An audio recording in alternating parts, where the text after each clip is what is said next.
Урматтуу кыргызстандыктар, тилекке каршы коомубуздун турмушунда баарыбызды тынчсыздандырган жагымсыз бир окуяга туш болдук. Ортодо чын бышыгын билип билбей, чын төгүнүн аныктабай, чагымчыл күчтөрдүн азгырыгына жетеленген топтордун кылган ишинин кесепетинен көпчүлүк элибиз, мамлекетибиз жабыр тартып отурат. 13 майда болгон окуяга калпычын аралаш ар кандай боектор сүртүлүп, 18 майда интернетке видео материал жайылткандардын кесепетин баарыбыз көрдүк. Ооба күч органдары өз маалында чара көрүп, жүргүзүп жаткан иштерин өз маалында коомчулукка чыгарганда, балким мындай болбойт эле. Биздин ички иштер министрлигибиз 13 майда болгон окуянын себепкерлерин кармап, ыкчам аракеттерди жүргүзүп, күнөөлүүлөрдү камап жатышкан. Бирок тилекке каршы бул кырдаалды башка күчтөр жагдайды курчутууга кызыктар тараптар пайдаланып кетүүгө үлгүрүштү. Биздин патриот жаштарыбыздын чет өлкөлүк жарандардын мыйзамсыз миграциясын токтотуу, мындай иштерге жол бергендерге катуу чара көрүү сыяктуу талаптары албетте туура. Ал талаптарды бул окуяда эле эмес, буга чейин да коюп келе жаткансыздар. Тиешелүү мамлекеттик мекемелер бул маселелерге анализ жүргүзүп, тиешелүү иш жүргүзө баштагандыгын дагы билесиздер. Өзүңөр күбө болгондой, буга чейин эле улуттук коопсуздук мамлекеттик кызматы ички иштер министрлиги тарабынан мыйзамсыз жүргөн чет өлкөлүк жарандарды аныктоо иштери жүрүп жаткан. Бирок жогоруда белгилегенимдей, интернет желесине эмне чыкса ошого ишенип, тең салмактап талдоо жүргүзө албай, ортодо чагымчылдардын намысты козгогон азгырыктарына жетеленип, куттуу өлкөбүздүн өнүгүү жолуна багыт алган мамлекетибиздин эзелтен келаткан меймандос элибиздин кадыр баркына шек келтирдиңер. Бул өтө өкүнүчтүү. Биз бир карын майды бир кумалак чиритет болуп, оңой олжого туйтунуп, карактоо аракетин кылган бирин экин ээн баштардын, алардын мындай аракетин көбүртүп жабыртып, чоң чууга айлантууну көксөгөн чагымчылдардын арам ойлорун ишке ашырууга жол бербейбиз. 13 майдагы окуя иликтенип, күнөөлүүлөр кармалып, териштирүү иштери жүрүп жатканда, ал окуя тууралуу видео 18 майда интернетке жүктөлүп, биздин кызуу кандуу жаштарыбыздын канын кызытууга кошумча от жаккан, ортого чагым салган, куру намысты козгогон интернет посттор менен коштолду. Буга бийликке жетпей калгандар, коррупцияга каршы күрөштү жактырбагандар, түрмөдө жаткан саясатчылар атайын WhatsApp группаларды, фейк аккаунттарды түзүп алышып, чагым салган маалыматтарды таратышканын ачык айтып коеюн. Ошентсе да 18 май түнү чыккан жаштарды токтотууга аракеттер көрүлүп, ар кандай агрессия калтырып, мындан да жаман окуялардын чыгып кетишине жол берилген жок. Ошондой эле биздин кызуу кандуу жаштарыбызга күч колдонуп таратуу да болгон жок. Аны да жакшы билесиздер. Анткени алардын арасында курал алып, окуяны күтүүсүз башаламандыктарга айлантууну эңсеген арам ойлуулар жүргөнү тууралуу бизде ыкчам маалыматтар бар эле. Милиция кызматкерлери элди күч менен тарата баштаганда, мына биздин бийлик кыргыз балдарды коргогондун ордуна тескерисинче тигилерге болушуп, өз элин кордой баштады деп, адаттагыдай эле ошол жерден видео кайрылууларды таратып, масштабтуу көтөрүлүшкө чакырабыз деген блогер сымал жана ниети бузуктар элдин арасында даяр турушкан. Андай өтө кооптуу жагдайларды биздин патриотпуз деген кызуу кандуу жаштарыбыз билген жок. Жаштар эле эмес, жалпы эл деле чын эле деп ишенип алышмак. Ошондуктан күч органдарына окуяны толук көзөмөлдөп, жаштарга түшүндүрүү иштерин байма-бай жүргүзүп, кырдаалды кагылышуусуз турукташтырууга аракет кылгыла деген буйрук берип турдум. Эгер мародерчулукка барса, милиция тарапка чабуул жасаса, же жатаканалардагы студенттерге кол сала баштаса, анда аеосуз чараларды көрөт элек. Бактыбызга жараша андай болгон жок. Албетте, башталышында студенттер жашаган жерлерге барып, кол салып жиберген тентектер болду. Аларды өз убагында токтотуп калганга жетиштик. эми алардын баары өз жазасын сөзсүз алышат. Биз укуктук мамлекетти кура алдык. Эми тартипти орнотобуз. Тартип болбосо кандай гана мамлекет болбосун өнүгүү болбойт. Кылмышкерлерди өзүн билемдик менен жазалоолорго жол берилбейт. Жазалоо үчүн сот бар, бийлик бар. Биз бул жолу ушул окуядан чоң сабак алдык. Эл дагы сабак алып, эми мындан ары мындай чакыныктарга, чагымчылдыкка, оор басырык, сергек ой жүгүртүү менен анализ жасап, дароо эле дүрбөп чыга калбайт деп ишенебиз. Эми мындан ары ушундай окуя кайталанса, анда күч органдары биринчи мүнөттөрдөн баштап эле күч менен таратуу ыкмасына өтөт. Кудайга шүгүр, азыр күч структуралары мурдагыдай алсыз эмес. Мейли ким болбосун, ал биздин жаранбы, же чет өлкөлүк жаранбы, мамлекетибиздин бүтүндүгүнө шек келтирсе, башаламандык уюштурса, аяосуз жазасын алышат. Урматтуу кыргызстандыктар, урматтуу патриот жаштар, биз дагы силер сындуу Кыргызстан үчүн күйөбүз. Биздин патриоттугубуз силердикинен ашса ашат, кем калбайт. Биз дагы силердей болуп, элибиздин башын бийик көтөрүп жүрүшүн каалайбыз. Ошол үчүн өлкөнүн өнүгүшүнө бар күч аракетибизди жумшап жатабыз. Өлкөбүз өзүнөн өзү өнүгүп кетпейт. Сырткы дүйнө менен тыгыз карым-катышта болуу менен гана алдыга жылат. Дүйнөнүн кайсы гана мамлекети болбосун, алака катышта болуубуз зарыл. Дүйнө таануу үчүн чет өлкөлөргө чыгуу керек. Ал үчүн биздин жаштарыбыз өнүккөн өлкөлөрдү көрүп, ак караны ажыратып, тажрыйба топтоп, эмгек миграциясында жүрүшөт. 1 миллиондон ашуун элибиз чет өлкөлөрдө окуп, иштөө менен элек. Биздин ошол жарандар сыяктуу эле бизге дагы чет өлкөлөрдүн жарандары келип, окуп, иштеп жатышат. Биз буга кубанышыбыз керек. Мунун баары алака катыш, байланыш, тажрыйба топтоо, туризм экенин жакшы билесиздер. Укуктук тил менен айтканда, мунун баары эл аралык байланыш, дипломатия, туризм жана башка деп аталарын да билесиздер. Ошол үчүн бардык өлкөлөр сырткы дүйнө менен байланышта болуп жашайт, инвестиция салып, өз өлкөсүнө инвестиция тартып, өсүп, өнүгөт. Бул өнүккөн өлкөлөр колдонуп келе жаткан классикалык үлгү. Башка өлкөлөрдө эле Кыргызстан дагы өнүгүүнүн ушундай багыттарын колдонуп баштаганбыз.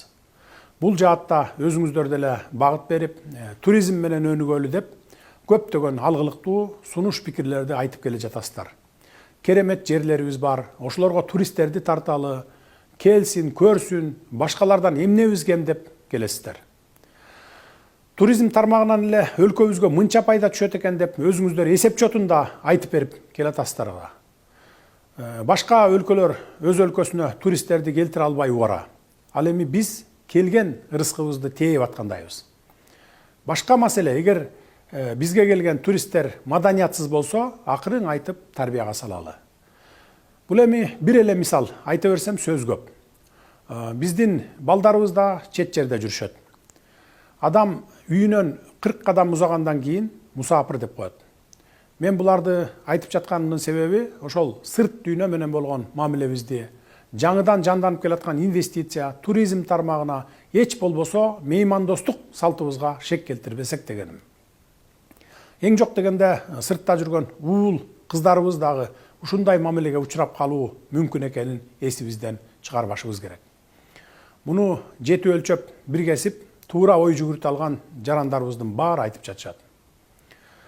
Урматтуу мекендештер, өлкөгө келген чет элдиктердин дагы ата мекени бар экенин, билимин алып, иштеген ишинен пайда тапкандан кийин акыры алар өз мекенине кетерин унутпагыла. Алар Кыргызстандан билим алып, ошончо жерден келип, ошончо акчасын бизге калтырып, убактылуу гана жүргөнүн унутпайлы. Чет өлкөлүктөр Кыргызстандан билим берүүсүн барктап, кызыгып келип, акысын төлөп окуп жатканын, бизде иштеген чет элдиктердин кызмат көрсөтүүсүнөн ушул эле биздин кыргызстандыктар пайда көрүп жатканын баарыбыз туура түшүнүшүбүз керек. Ошолордун калтырган каражаттарынан салык түшүп, ошолорго кызмат көрсөткөн окуу жайлар, чакан ишкерлер пайда таап жатканын, биздин экономикага миллиарддаган киреше алып келип жатканын кантип билбейбиз? Өлкөдөгү жумуш ордуларына жалаң чет элдиктер толуп калып, биздин жарандар бош калган болсо, мындай жагдайды жөнгө салып, ордуна коюуга күчүбүз жетет. Бирок мындай арзан иштерге биздин жарандар барбай жатканы жашыруун эмес. Учурда жүргүзүлгөн статистикага ылайык, бүгүнкү күндө 6300дөн ашуун жумуш орду бош турат. Алдыдагы жылдарда дагы 10 000 деген жумуш орундары түзүлөт. Анткени ири-ири долбоорлорду ишке киргизебиз. Бул асмандан алынган сан эмес, ишкерлер менен министрликтер берип жаткан маалыматтар. Келгиле, силер дагы иштегиле. Бул иштерге биздин мекендештерибиз барып иштебегендиктен, биздин ишкерлер чет элдик эмгек мигранттарын чакырып, контрагын түзүп, иштетүүгө мажбур болуп жатышат. Чынын айтышыбыз керек, бул эми азыркы таптагы реалдуу көрүнүш. 2020 жылга чейин кандай элек, азыр кандай болуп келе жатабыз, айырма асман менен жердей. Биздин өлкөбүзгө эмгек мигранттары агылып келет деген түшүбүзгө дагы кирген эмес. Эгер азыр аларды ишке албай коюп, жумушчулар жетишпей калса, эми жанданып келе жаткан ишканалар токтоп калат. Ишкерлер банкрот болушат. Экономикабыз өйдөлөбөй эле ылдыйлап кетет. Муну да унутпашыбыз керек. Мен ушул жерден бир мисал келтире кетейин. Бириккен Араб өлкөлөрүндө жергиликтүү калктын саны 1 миллион адамдын тегерегинде. Ал эми чет өлкөлөрдөн барып иштеп жүргөн мигранттардын саны 7 миллионду түзөт. Эч кандай проблема жок эле экономикасын көтөрүп жатышат. Биздин 1 миллиондон ашуун жарандарыбыз чет өлкөлөрдө жүрүшөт. Ал эми бизде бүгүнкү күндө иштеп жаткан эмгек мигранттарынын саны болгону 5322 адамды түзөт. Чет өлкөлөрдөн келип окуп жаткан студенттердин саны 42620 адам экен. Биз буга кубанышыбыз керек. Бирок кечээ болуп өткөн жагымсыз окуялар, мен жогоруда айтып өткөн биздин алга умтулууларыбыздын, баалуулуктарыбыздын эч бирине туура келбей калды. Урматтуу агайын туугандар, биз тарыхтан сабак алалы, болуп өткөн кайгылуу окуялардан туура бүтүм чыгаралы деп какшап келебиз. Эсиңиздерде болсо, 90-жылдардагы, кийинки 2010 жылдагы коогалаңдуу Ош окуясы деле учкундан жалын тутанат болуп, кенедей себептерден чыгып, натыйжасы кандай кайгылуу окуялар менен коштолгонун жакшы билесиздер. Бул өтө аялуу, өтө назик маселе экенин унутпаңыздар. Тарбиянын башаты үй бүлөдөн башталат дейт.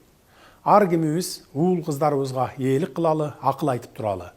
Бирөөнүн жасаган жаман жорук үчүн башкаларга акарат келтирүү, уруп согуу адамдык касиетке туура келбестигин, мусулман баласынын жасай турган жоругу эместигин таптакыр эле болбой баратса, бул маселени укук коргоо органдары мыйзам чегинде иликтеп, жазасын берерин балдарыбыздын кулагына куялы.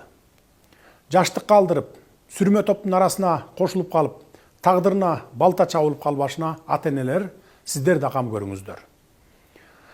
Урматтуу кыргызстандыктар, биз мамлекетибиздин бүтүндүгүнө, элибиздин ынтымагына шек келтирген, өнүгүүгө болгон умтулууларыбызга бут тоскон, өлкөбүздүн эл аралык аброюна, журтубуздун ар намысына сөз тийгизген жагымсыз иштерге жол бербейбиз. Биздин алдыбызга мындай милдеттерди Кыргызстандын жалпы эли коюп, бизди шайлаган. Албетте, биз жамы журтубуздун ишенимин актоого тийишпиз жана актайбыз. Эң алды жаштарыбызды сабырдуулукка, ар кандай азгырыктарга алдырбоого чакырар элем.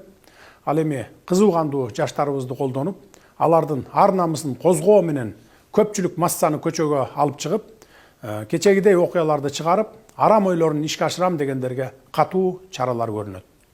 Мен мындай бузуклардын жакындары эртең чыгып, мына бийлик өз элине каршы күч колдонуп, балдарыбызды камай баштады деп, бет тырмарлык кылып, ач айкырык салып чыгышарын да билем. Бирок өлкө тагдырын ишенип тапшырган жалпы элдин тынчтыгы, биримдиги, өлкөнүн кадыр баркы, өнүгүүбүз мындай бир уч кумалактардан алда канча жогору турарын баса белгилеймин.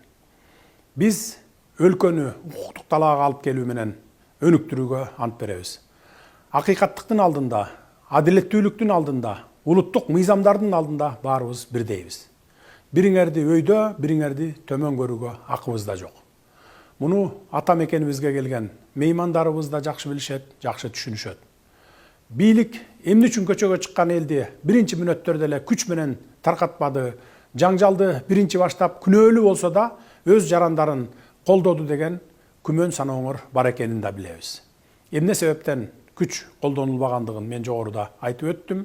Мындан ары тартип катуу болот. Кам санабаңыздар.